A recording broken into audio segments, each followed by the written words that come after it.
मेरा नाम आयशा है और मेरी उम्र 22 साल है। मैं दिल्ली में पैदा हुई और वही बड़ी हुई। मेरी आंखें काली गहरी, बाल लंबे काले और मैं 5 फीट 5 इंच लंबी हूँ। बचपन से ही मैं अपने सपनों के पीछे भगती रही। पढ़ाई में हमेशा आगे रहना चाहती थी। जब मुझे लंदन के एक अच्छे कॉलेज में एडमिशन मिल गया तो दिल खुशी से झूम उठा। घर वालों ने सिर्फ एक शार्ट पे इजाजत दी थी कि मैं अपने बड़े भाई आर्यन के साथ ही रहूंगी। उनका बचपन का दोस्त विजय भी उसी फ्लैट में रहता था। 3 बेडरूम का छोटा सा फ्लैट लंदन की ठंडी हवाओं में। पहली बार जब मैं वहां पहुंची तो विजय को देखकर दिल थोड़ा सा धड़क गया। वो 5 फीट 10 इंच का, सौला रंग, जिम वाली बॉडी और आंखों में एक अजीब सी गहराई। उम्र लगभग 24 साल, पर उसने मुझे देखा भी नहीं, जैसे मैं हवा हूँ। घर आता तो सिर्फ भाई के साथ, अगर मैं अकेली होती तो बाहर चला जाता। कभी बात करता तो सिर्फ काम की, वो भी बहुत कम। ये बात मुझे बहुत चुभती थी। क्यों मुझसे इतना दूर भग रहा है? मैं क्या कमजोर हूँ? शाम होती तो मैं अपने रूम की खिड़की से बैठकर उन दोनों की बातें सुनती। भाई बाहर दोस्त लोगों के साथ चला जाता, पर विजय घर पर ही रहता, लैपटॉप पे पढ़ता, कभी कभी चाय बनाता। उसके चेहरे पे एक अलग सी शांति थी। मैं अपने दिल से पूछती, आयशा, यह लड़का इतना अलग क्यों है? लंदन जैसी जगह में भी इतना संजीदा। उसी संजीदगी ने मुझे उसके पास खींच लिया। एक ठंडी बरसात की रात थी। भाई ऑफिस गए हुए थे। विजय की तबीयत खराब थी। मैं जल्दी कॉलेज से वापस आ गई। किचन में चाय बनाई, अदरक और तुलसी डालकर उसके रूम में गई। वो बेड पे लेटकर लैपटॉप देख रहा था, चेहरा थका हुआ। मैंने कप उसके हाथ में थामा और धीरे से बोली, विजय भैया, ये पी लीजिए, गरम है, सर्दी में फायदा करेगा। वो चुप रहा, नजर उठाकर भी नहीं देखा। मैं वहां कुर्सी पे बैठ गई। दिल में हिम्मत जुटा कर पूछा, आप मुझसे इतना दूर क्यों रहते हैं? मैंने आपको क्या बिगाड़ा है? उसने धीरे से जवाब दिया, तुम आर्यन की बहन हो आयशा। दोस्त की बहन अपनी बहन जैसी होती है।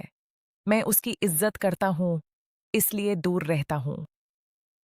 मेरे दिल में कुछ टूट सा गया, पर कुछ जग सा गया भी। उस रात मैं सोई नहीं। सोचती रही कि ये दूरी क्यों? और जैसे जैसे वो दूर भगता, मेरा दिल उसके पास और ज्यादा जाने को बेकरार होता। दिन गुजारते गए। भाई को एक नई रात की जॉब मिल गई, ज्यादा सैलरी वाली। मैं डर गई। रात को अकेली रहने का ख्याल ही भयंकर था। मैंने रो रो कर माना किया, पर भाई ने हंसकर कहा, विजय तो घर पे ही होता है ना, वो तेरा ख्याल रख लेगा। उस दिन से विजय मुझे कॉलेज छोड़ने लगा। सुबह गली में बैठती तो वो खामोश रहता। मैं बातें करती, वो सिर्फ सुनता। कभी कभी हल्की सी मुस्कुराहट उसके होंठों पे आती और फिर गायब हो जाती। एक शाम हम दोनों बाहर खाने गए। भाई ड्यूटी पे थे। लंदन का एक छोटा सा पार्क, हल्की रोशनी, ठंडी हवा। हम बेंच पे बैठे बर्गर खा रहे थे। मैंने हिम्मत करके उसका हाथ पकड़ लिया और बोली, विजय, मैं आपको पसंद करती हूँ, बहुत ज्यादा। ये सिर्फ अट्रैक्शन नहीं, दिल की बात है। वो रुक गया, नजर में दाढ़ था। फिर धीरे से बोला, आयशा, ये सही नहीं। अगर आर्यन को पता चला तो मेरी उससे पुरानी दोस्ती टूट जाएगी। मैं उसको खोने नहीं चाहता। पर उस रात उसकी आंखों में कुछ और भी था, जो उसने छुपाया। फिर एक दिन सब बदल गया। मैं कॉलेज नहीं गई थी, घर पे लेटी थी। दोपहर में दरवाजे की आवाज आई। मैंने देखा आर्यन भाई एक लड़की के साथ बात कर रहे हैं, खूबसूरत गोरी। वो 1 घंटे बाद चली गई। मैं चुप रही। शाम को विजय आया। हम बाहर खाने गए। मैंने उससे यह बात बताई। उसने गहरी सांस ली और बोला, आयशा, वो लड़की आर्यन की गर्लफ्रेंड है, कई सालों से। पर जब तू आई तो आर्यन ने उसको घर आने से मना कर दिया था, क्योंकि वो चाहता था कि तेरी इज्जत पे कोई उंगली न उठाए। वो तुझे अपनी छोटी बहन समझता है। मैं भी इसलिए दूर रहता था, तुझे प्रोटेक्ट करने के लिए। तेरा भाई मुझसे वादा लिया था कि मैं तेरी हिफाजत करूंगा जैसे अपनी बहन की। मेरे आंसू बह गए।